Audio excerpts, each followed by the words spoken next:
우리 옆 사람과 인사하겠습니다. 함께함이 기쁨입니다. 네, 나의 마지막 말은이라는 제목으로 우리 함께 오늘 말씀을 나누고자 합니다. 여러분, 마지막 말, 우리가 유언이라고 말하는데, 유언에 대해서 혹시 생각해 보셨나요? 저는 이제 어머니, 아버지를 둘을 다 보내고 나서 그 어머니, 아버지가 했던 그 유언들을 좀 생각을 해봤습니다. 보통 우리가 유언이라고 하는 말은 죽기 전에 하는 말이라고 우리가 생각을 합니다. 맞는 말이기도 합니다. 그러나 유언에 대해서 잘 생각해 보면은 죽기 전이 아니라 그 사람이 살아생전에 어떤 말들을 했고 그것을 어떻게 삶으로 보여주었는지에 대한 것이 유언이 아닐까라고 생각을 합니다. 그 마지막 말이, 그 돌아가시는 분의 그 마지막 말이 자신의 삶과 동떨어져 있는 삶을 살면서 그 말을 했다면은 그 사람의 말에는 힘이 없을 것입니다. 사랑하는 성도 여러분, 여러분의 마지막 말, 마지막 날, 사랑하는 가족들을 향해서 어떤 말을 남길 것인지 여러분 생각해 보셨나요?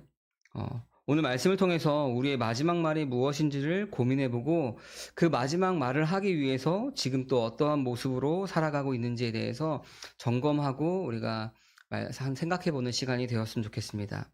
다윗의 죽음이 가까워져 왔습니다. 1절에서는 이렇게 이야기하고 있습니다. 우리 같이 한번 읽어볼까요? 다윗은 세상을 떠날 날이 가까워서 아들 솔로몬에게 유언을 하였다. 아멘.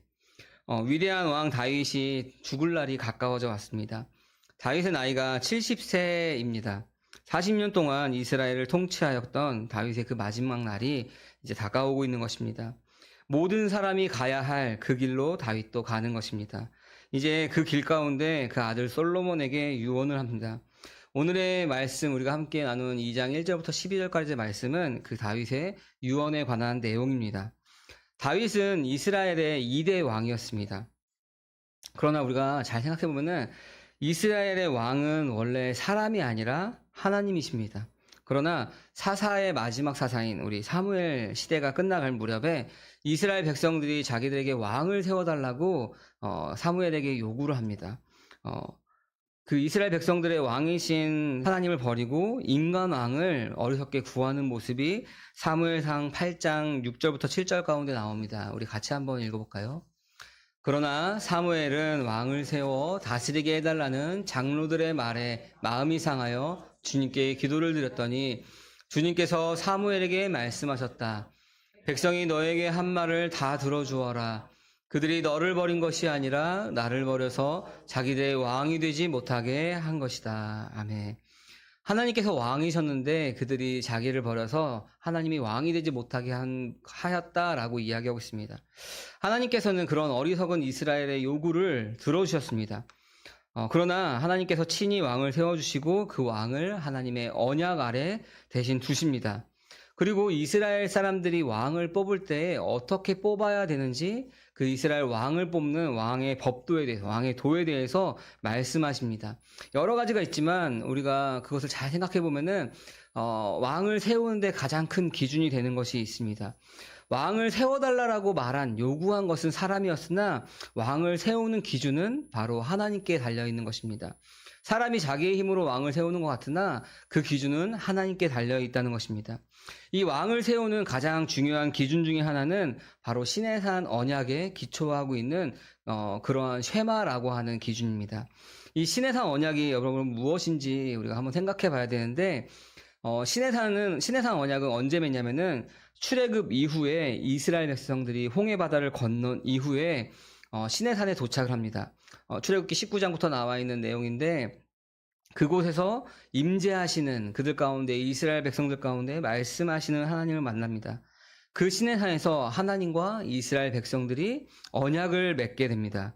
이 시내산 언약 이전에 하나님께서 아브라함과 맺은 언약이 있는데 이 시내산 언약과 아브라함이 맺은 언약과는 조금의 차이가 있습니다. 무슨 차이가 있냐면은 아브라함이 맺은 언약은 하나님께서 일방적으로 아브라함에게 약속하셨고 아브라함의 어떠함에 상관없이 하나님께서 그 아브라함을 그 약속의 길로 이끄시는 모습이 바로 그 아브라함과 맺은 언약입니다.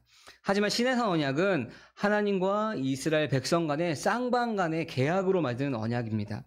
그러니까 둘 중에 한 명이 그 한 부류가 그 말씀을 어기면, 그 약속을 지키지 않으면은 그 언약이 깨어져 버리는 것이 쌍방의 언약인 것입니다. 이것이 바로 그 내용이 뭐냐면은 바로 우리가 쉐마라고 하는 내용입니다. 이 말씀에 순종하는 쉐마를 하면 하나님과 언약을 지키는 것이며, 그때 하나님은 이스라엘의 하나님이 되시는 것입니다. 그러면 하나님께서 그들을 형통하게 하실 것이다 라고 이야기합니다. 그 기준은 바로 하나님의 말씀을 듣고 순종하고 지키는 것입니다. 왕이 하나님의 말씀에 순종하면 왕과 백성들은 형통할 것입니다. 그러나 그렇지 않으면 그 백성과 왕에게는 징계와 심판을 받게 되는 것입니다. 오늘 이제 다윗이 솔로몬에게 그 왕위를 물려주면서 유언을 하는데, 다윗 이전에, 그러니까 솔로몬 이전에 다윗 왕과 그 이전에 왕이 한 명 더 있습니다. 우리가 잘 아는 사울 왕입니다. 이 사울 왕은, 초대 왕이었던 사울 왕은 그 말씀에 순종하라는 그 경고에도 불구하고 말씀에 순종하지 않고 자기의 뜻대로 행했습니다. 자기가 전쟁에 나가서 제사를 지내고 제사장들 기다리지 않고 자기 뜻대로 전쟁을 준비하고 제사를 지내고 했던 모습들이 바로 사울 왕의 모습이었습니다. 그러니까 하나님의 말씀을 지킨 것이 아니라 자기가 하나님이 되어서 이스라엘 백성을 이끌고자 했기 때문에 하나님께서는 그 사울 왕에게 경고하였고, 그 사울 왕은 그 말씀을 듣지 않고 결국에는 왕위에서 물러나게 되는 것입니다. 왕의 직책은 사울 왕은 잘 수행하였으나 말씀에 순종하지 않았습니다. 하나님과의 언약을 깨트린 것이 바로 이 사울 왕의 모습이었습니다. 그래서 하나님은 왕으로 선거한 것 같은 이 사울 왕이 왕으로서 성공한 것 같지만 하나님의 말씀에 순종하지 않은 사울 왕에게 경고하며 그 왕위를 폐하게 되는 것입니다. 사울에 이어서 다윗이 이스라엘의 왕이 되었습니다. 다윗은 여호와께 묻지 않은 사울을 반면교사 삼아서 그 말씀에 순종하는 왕이 되었습니다. 우리가 알다시피 다윗은 비록 밧세바를 범하는, 넘어지는, 자기가 그 넘어지고 연약한 모습들을 보이기도 했으나 다윗 왕은 오직 하나님의 말씀을 지키는데 전력을 다했습니다. 인간이기 때문에 실수하고 실패하는 경우도 있었지만 그의 중심에는 하나님의 말씀을 지키고자 하는 그러한 마음이 있었습니다. 그래서 자기가 하나님의 말씀을 지키기 위해서 전력을 다한 것이 바로 다윗 왕의 모습이었습니다. 그래서 하나님께서는 그런 다윗과 함께 하셨습니다. 다윗을 형통하게 하셨습니다. 무엇보다 오실 그리스도를 다윗의 왕위의 계승자로 약속하심으로 그의 나라를 견고하게 하실 정도로 다윗 왕에 대한 마음이 있었습니다. 우리 사무엘 하 7장 12절과 16절에 보면은 이렇게 나와 있습니다. 같이 한번 읽어볼까요? 너의 생애가 다하여서 내가 너의 조상들과 함께 묻히면 내가 내 몸에서 나올 자식을 후계자로 세워서 그의 나라를 튼튼하게 하겠다. 내 집과 내 나라가 내 앞에서 영원히 이어갈 것이며 내 왕위가 영원히 튼튼하게 서 있을 것이다. 아멘. 그러한 다윗 왕, 하나님의 말씀을 잘 지키고 하나님 보시기에 합척했던 그런 다윗 왕도 결국에는 모든 사람이 가는 그 길로 들어섭니다. 바로 죽음의 길인 것입니다. 과거 중국의 왕 진시황도 죽지 않고자 불로처를 찾고자 자기의 권력과 부를 다 사용했지만 결국에는 그도 죽었습니다. 사람이 태어나서 죽지 않은 사람은 단 한 사람도 없습니다. 부가 많아도 권력이 많아도 결국엔 사람의 마지막은 죽음의 길로 들어서게 됩니다. 그 죽음의 길에 다윗도 같이 그 길에 가고 있는 것입니다. 그리고 그 임종의 자리에서 솔로몬에게 유언을 합니다. 그 유언의 내용은 크게 두 가지입니다. 하나는 5절부터 9절에 나와 있는 내용인데, 다윗이 참아하지 못한 자기에게 잘해주었던 사람과 잘못했던 사람들을, 그 솔로몬이 잘못했던 사람들은 벌을 주고 잘한 사람은 자기의 식탁에 초대하도록 그렇게 솔로몬에게 유언을 합니다. 또 하나는 우리가 계속 중점적으로 보고 있는 내용인데, 다윗이 자기가 행한 대로 그 말씀에 순종하라는, 그 쉐마를 다하라는 그 유언을 바로 솔로몬에게 하고 있는 것입니다. 열왕기상 2장 3절 말씀입니다. 같이 한번 읽어볼까요? 그리고 너는 주 너의 하나님의 명령을 지키고 모세의 율법에 기록된 대로 주님께서 지시하시는 길을 걷고 주님의 법률과 계명, 주님의 율례와 말씀을 지켜라. 그리하면 내가 무엇을 하든지 어디를 가든지 모든 일이 형통할 것이다. 아멘. 하나님의 말씀을 지켜 듣고 순종하면은 어디로 가든지 무슨 일을 하든지 형통할 것이다 라고 이야기합니다. 이 형통하다는 말을 우리가 좀 살펴봐야 되는데, 형통하다라고 말하면은 우리가 그냥 모든 일이 잘 되고 잘 풀린다라고 생각을 합니다. 그러나 이 히브리어 말로 형통하다는 말은 샤칼이라는 말인데, 이 샤칼이라고 하는 말은 고난 이후에 성공하는 것을 이야기합니다. 그러니까 그냥 형통한 것이 아니라 고난이 있고 나서 그가 하나님이 그들 가운데 주님이 주시는 성공이 그들 안에 있다라고 하는 것입니다. 우리가 그냥 형통하다라고 할 때, 그 말씀을 믿고 순종할 때 형통하다라고 할 때, 그냥 모든 상황 가운데 다 술술 잘 풀리는 그 형통함이 우리에게 있었으면 좋겠다라고 생각을 합니다. 저도 그렇고, 모든 사람들이 아마 그렇게 생각할 것입니다. 왜냐면은 그 고통을 좋아하는 사람은 단 한 사람도 없기 때문에 그렇습니다. 그러나 이 하나님의 형통함은 고난 이후의 형통을 이야기하는 것입니다. 말씀에 순종하는 것이 그러기에 많이 어렵습니다. 왜냐하면 그냥 말씀에 순종하였을 때 고난이 없고 무조건 현통하다면은 누구든지 그 말씀을 순종하고 지킬 수 있을 것입니다. 하지만 말씀을 지켜 행하려고 하면은 우리 삶 가운데 고난이 있기 때문에 그렇습니다. 그러나 우리가 말씀을 우리가 믿습니다 하고 말할 때 그렇게 고백하고 끝나면 좋은데, 그렇게 끝나는 것이 아니라 이 말씀을 정말 믿는지, 우리의 믿음으로 고백한 것인지에 대해 우리가 점검하는 시간이 반드시 옵니다. 이것을 우리가 하나님께서 우리에게 주시는 시험이다라고 말합니다. 그래서 학창 시절에 우리가 그 시험을 봤던 시험과 비슷하다라고 생각합니다. 학교 다닐 때 공부를 열심히 합니다. 근데 공부를 열심히 하는 사람들의 모습을 보면은 1등과 꼴등을 공부하는 모습으로 뭐 가늠이 되지만 잘 구분하지 못하는 학생도 있죠. 근데 시험을 쳐보면은 1등하는 학생들은 그 내용들을 자기 것으로 잘 숙지한 사람이고, 수업에 잘 참여하였지만 그 내용을 잘 숙지하지 못한 사람들은 시험을 봤을 때 다 틀리게 되는 거죠. 그러나 우리가 틀리더라도 내가 이것을 모르는구나, 내가 이것을 잘 더 공부해야겠구나 하면 되는 거지, 틀렸다고 끝나는 것이 아닙니다. 우리가 말씀대로 사는 것도 비슷합니다. 예를 들어서 우리가 이따가 예수님께서 하셨던 마지막 유언도 살펴볼 텐데, 예를 들어서 우리가 사랑에 대해서 이야기한다라고 할 때 서로 사랑하십시오라는 말씀을 지키기 위해서 우리가 사랑할 수 있게 주님 우리에게 사랑의 마음을 주십시오라고 우리가 기도한다라고 우리가 가정해 봅시다. 그러면 하나님께서 짠 하고 사랑의 마음을 막 풍성하게 주시면은 참 좋을 텐데, 여러분 그 기도해본 결과 그렇게 잘 되나요? 사랑하는 마음을 주십시오라고 말하면은 사랑의 마음보다는 막 더 미움의 마음이 생길 때도 있고, 또 다른 기도도 마찬가지죠. 우리 가운데 하나님께서 그렇게 짠하고 주시지 않는 것들이 더 많습니다. 그러나 하나님께서 우리가 사랑하는 마음을 주십시오 할 때 내가 사랑할 수밖에 없는 대상을 옆에 붙여주십니다. 자, 너가 그렇게 기도했으니까 사랑해봐. 마치 우리를 시험하는 것처럼 하시는데, 근데 우리는 하나님의 사랑을 받았기 때문에, 우리가 그 사랑이 있기 때문에 우리는 할 수 있습니다. 그래서 옆에 그런 사람을 붙여주시면은 그 말씀을 믿고 사랑하면 되는 것입니다. 그러면은 그것이 기도 응답이 된 것이고 말씀을 지킨 것이 되는 것입니다. 그러면서 우리가 하나님의 사랑을 조금씩 알아갑니다. 지식이 아니라 우리가 서로 사랑함으로써 하나님이 나를 어떻게 사랑하셨는지를 알게 되는 겁니다.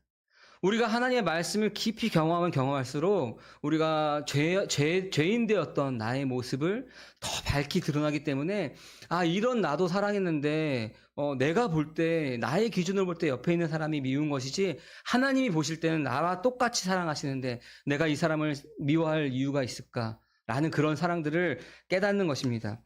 우리가 죄인 되었을 때 먼저 찾아오신 그 사랑을 우리가 알게 되는 것입니다. 그래서 우리는 그 긍휼의 마음이 생기는 것입니다. 그렇게 시험을 우리가 통과하면서 가는 거죠. 그러나 그 시험을 통과하지 않으면은 우리는 또다시 언젠가 그 일로 기도하게 될 것입니다. 우리가 그때는 실패했는데, 하나님 또 나에게 사랑하는 마음을 주세요. 오늘 말씀을 보니 내가 서로 사랑하라고 했으니 그 마음을 주세요라고 또 기도한다면 하나님께서 또 짠하고 사랑하는 마음을 주시는 게 아니라 옆에 또 사랑할 수 없는 밖에 없는 대상을 주시겠죠. 그러면 그것을 또 도망가면은 또 기도하겠죠. 그럼 그것이 계속 반복이 되는 거예요. 그럼 우리가 해야 될 것은 무엇이냐면 그 말씀을 의지하여서 그 사람을 사랑하면 되는 겁니다. 그럼 희한하게 그 사람을 사랑하게 됩니다. 하나님께서 나에게 그 그리스도의 사랑을 주셨기 때문에 우리가 내 힘으로 하는 것이 아니라 내가 하는 것이 아니라 내 안에 계신 그리스도께서 하시기 때문에 할 수가 있는 것입니다. 우리가 말씀을 지켜서 행하는 것, 그것은 세상의 가치관과 우리가 그리스도의 가치관이 충돌하기 때문에 그 안에서 고통으로 다가오는 겁니다. 이 사랑하는 마음도 마찬가지인 것입니다. 세상에서는 다른 가치관을 이야기합니다. 그 사람을 밟고 진익에서 눌러서 이겨서 내가 승리하고 이겨야 되는 것을 이야기하지만 하늘나라의 가치관은 우리에게 사랑을 이야기합니다. 세상과 하늘나라의 가치관은 전혀 다른 이야기들을 합니다. 우리의 모습을 보면은 우리가 세상에 속하여 있다가 우리의 시민권이 하늘로 옮겨간 자입니다. 그러니까 우리는 세상의 가치관을 따라 사는 것이 아니라 우리는 하늘나라의 가치관을 따라 살아갑니다. 그렇기 때문에 우리가 하늘나라로 시민권이 옮겨졌으나 이 땅 가운데 두 발을 딛고 살고 있기 때문에 그 사이에서 느껴지는 고통이 우리 가운데 있는 것입니다. 여러분, 하나님의 말씀에 순종하는 쇠만은 우리 사람의 눈으로 볼 때는 고난입니다. 그러나 그 결과는 하나님에 의해서 주어지는 성공인 것입니다. 형통한 자에 대한 이야기를 할 때 우리는 꿈쟁이 요셉을 많이 떠오릅니다. 꿈쟁이 요셉이 결국엔 뭐가 됐죠? 총리가 되었습니다. 우리가 총리가 된 것만 생각해서 야, 하나님의 말씀을 잘 지키면은 사람들을 위해서 그 권력을 갖게 될 거야, 뭐 부를 갖게 될 거야, 이렇게만 얘기한다면은 반은 맞고 반은 틀린 이야기입니다. 형통함, 요셉이 경험했던 형통함은 그것이 아니라 그 고난 가운데 하나님을 알아가는 과정 가운데 있었습니다. 그가 아버지가 알았던 하나님을 알았을 뿐이지 그가 경험한 하나님이 없었지만 그가 형제들에 의해서 노예로 팔려가고 감옥에 갇히고 그 고난을 받고 오해를 받고 하는 그런 모든 과정 가운데서 그가 하나님을 알아갔고 하나님을 고백하는 과정이 있었기 때문에 그가 형통한 자였던 것입니다. 거저 주어진 것은 하나도 없습니다. 요나는 하나님의 말씀에 순종하기까지 물고기 뱃속에서 3일 동안이나 있었습니다. 그럼에도 불구하고 요나는 회개하는 니느웨 사람들을 보면서 불평불만했습니다.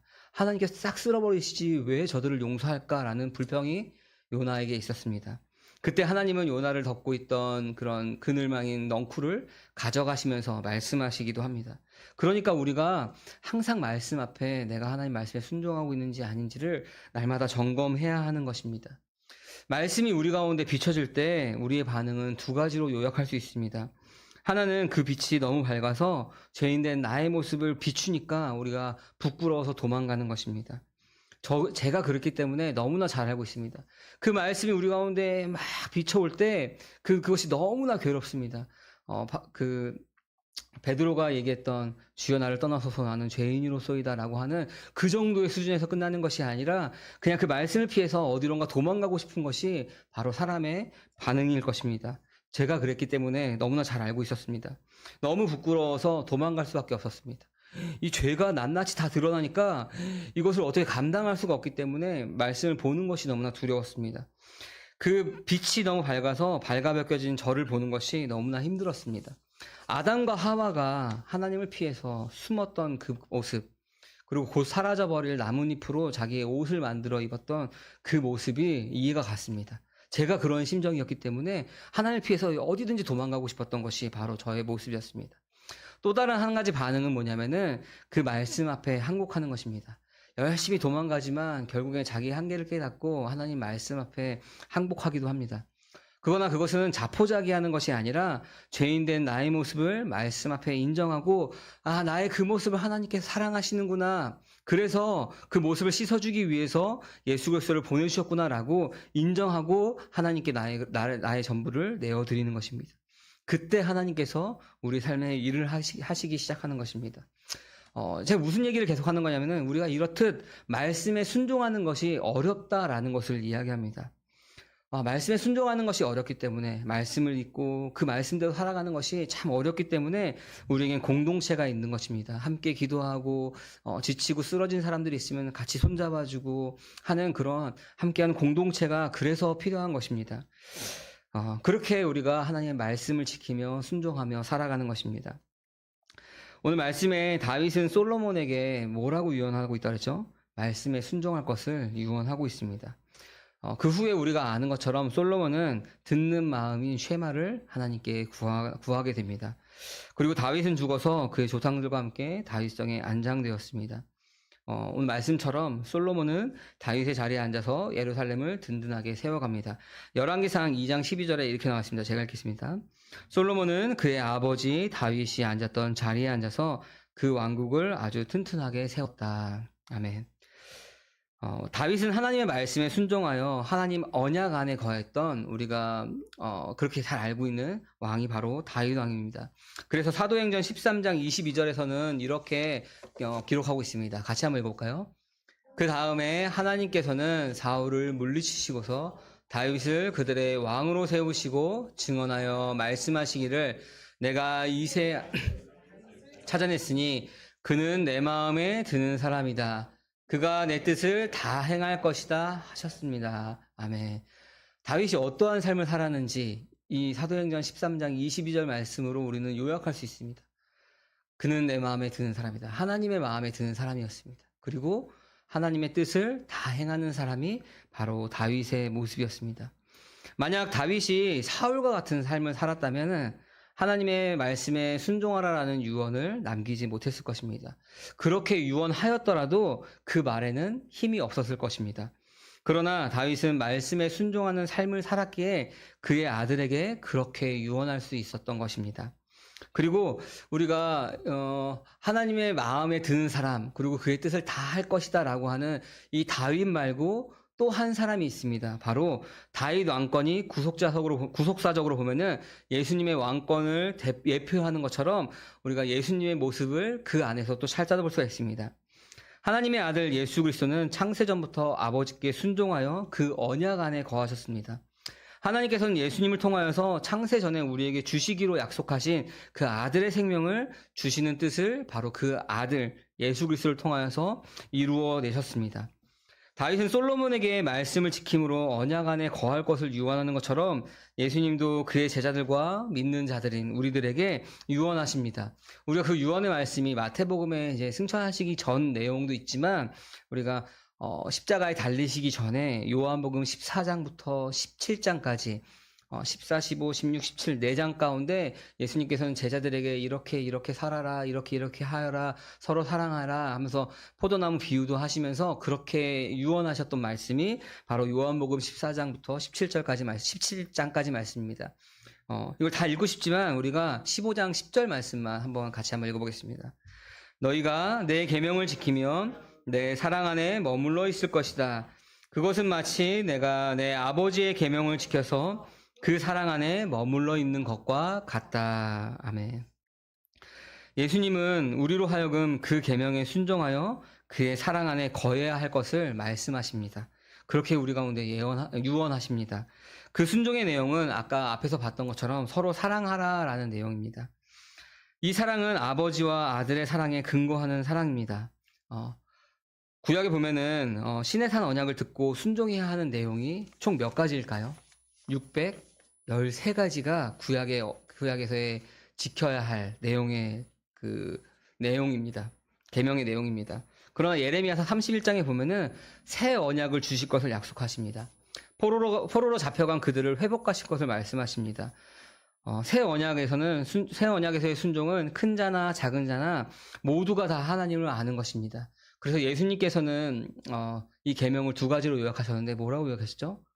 하나님이 너희를 사랑한 것처럼 너희도 서로 사랑하라 라고 그렇게 요약하셨습니다. 우리가 지난 금요일 날 알 수 없는 하나님이라는 주제로 같이 말씀을 나눴습니다. 하나님이 우리에게 계시해 주는 것만 우리는 알 수가 있는 것입니다. 그래서 우리는 우리 안에 계신 그리스도의 생명을 가지고 하나님과 더불어 생명의 교제를 나눌 때 매일매일 우리는 하나님을 조금씩 알아가는 과정 가운데 있는 것입니다. 예수님은 그래서 요한복음 17장 24절에서 이렇게 이야기하십니다. 같이 한번 읽어볼까요? 아버지께서 내게 주신 사람들도 내가 있는 곳에 나와 함께 있게 하여 주시고 창세전부터 아버지께서 나를 사랑하셔서 그들도 보게 하여 주시기를 빕니다. 아멘. 우리가 말씀을 묵상하고 그 말씀에 순종하는 것은 그 예수님의 예언을 성취하는 순종의 삶을 사는 것입니다. 여러분, 우리가 다윗의 유언과 그 다음에 예수님의 유언을 같이 이렇게 비교하면서 짧게 살펴봤습니다. 우리가 마지막으로 남길 수 있는 그 말은 여러분 무엇일까요? 다윗은 넘어지고 실수하였지만 하나님은 알아가는 과정 가운데 말씀에 순종하였다면 우리가 다윗과 같이 말할 수 있을 것입니다. 그리고 그렇게 살아가는 우리의 말에는 힘이 있을 것입니다. 말씀에 순종하여 하나님 안에 거하라. 하나님께서 우리에게 주신 그 사랑으로 서로 사랑해라 라고 우리는 말할 수 있을 것입니다. 입술로만이 아니라 우리 삶으로서도 이야기할 수 있을 것입니다. 그렇게 살면 하나님께서 너에게 형통한 삶을 주실 것이다. 너와 함께 하실 것이다. 라고 우리의 삶으로 말해야 하는 것입니다.